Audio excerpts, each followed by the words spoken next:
My name is Aaron Ginoza, and the title of my novel is No Moneyball. So, my novel is about an African American boy named Joseph Jackson. Joseph has been playing baseball as long as he could remember, and he loves baseball. He eats, sleeps, and wakes up every day to play baseball. His dream is to eventually play for the world renowned New York Yankees. But along the way of reaching his dream, he has to overcome many obstacles, which include the Great Depression, family, and other obstacles that he will find in himself and that he will have to overcome. And here's a part of my novel. Chapter 2, Farewell.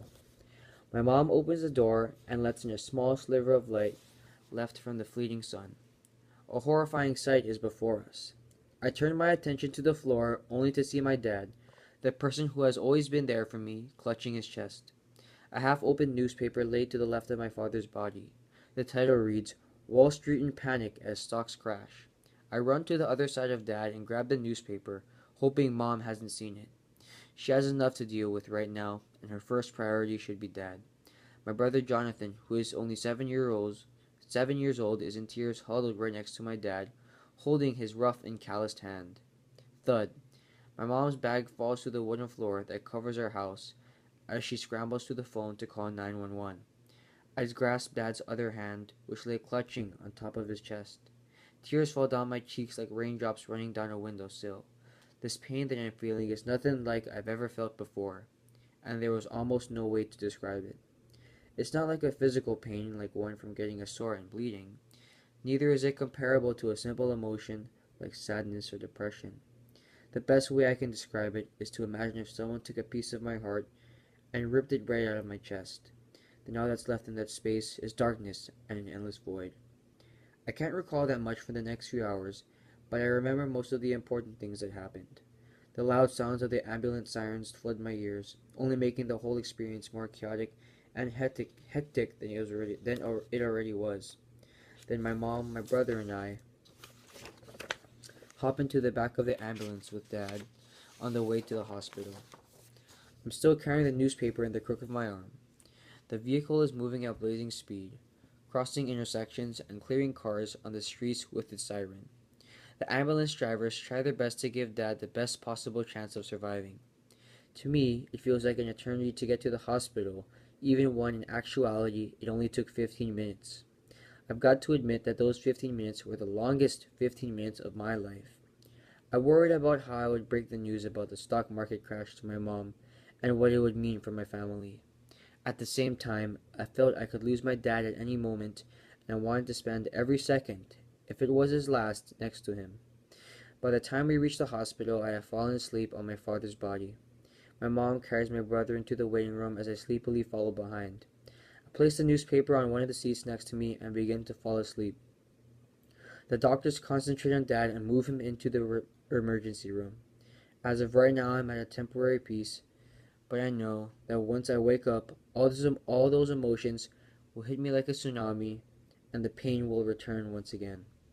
Chapter 3, A Dream to Remember. That night, all I dream of is where people go after they die. It's a weird thing to dream of, but considering all that I had just been through, it seemed to fit the situation.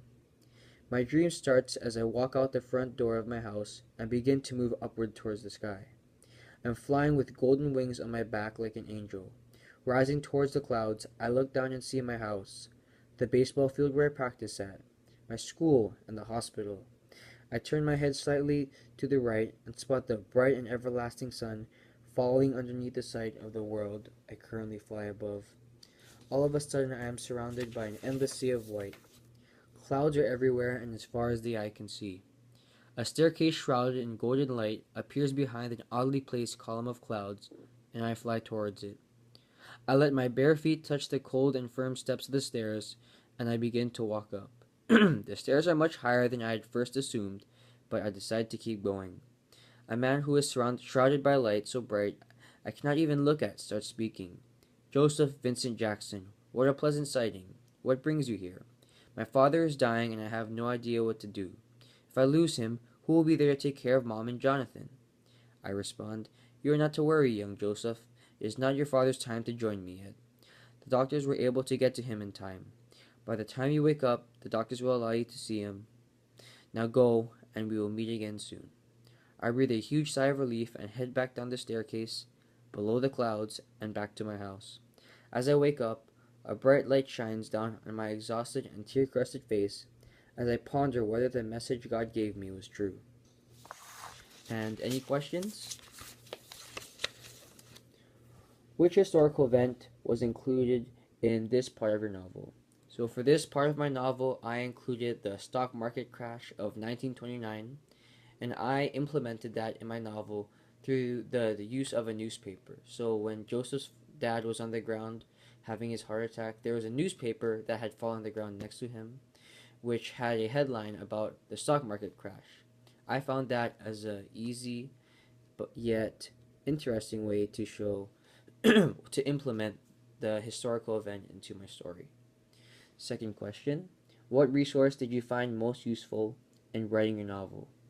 For me, I think the voice threads of my peers helped me to better understand the topics of the Great Depression, which I would have to incorporate into my novel. So Kendall's one about the Civilian Conservation Corps helped me a lot because her images and her information helped give me an idea of how I would be able to describe the scene of where Joseph would have to go later on in the book. Last question. What was the most difficult part of writing your novel? For me, I would say the most difficult part of writing this novel was organizing my ideas after I finished writing one session. So during the first few sessions after I finished writing, the next day I would come back and I would forget where I had finished. So after that time, I just began to write the next few possible events that would come after, and that I found that to be very helpful because it it grounded me back to that time when I was writing again, and I was able to remember and continue writing.